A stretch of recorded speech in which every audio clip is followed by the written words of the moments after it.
Hi everyone, welcome back to Digital Partners. In today's video, we are going to show you how to scan documents using your iPhone quickly and easily. Let's get started.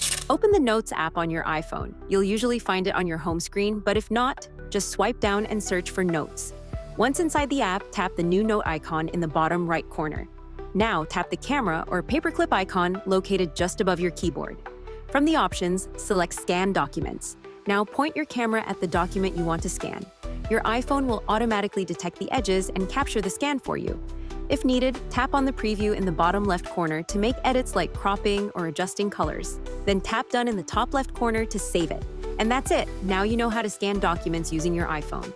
We hope this tutorial was helpful. If you have any questions, feel free to drop them in the comments. Don't forget to like, subscribe, and hit the bell so you won't miss our upcoming tutorials.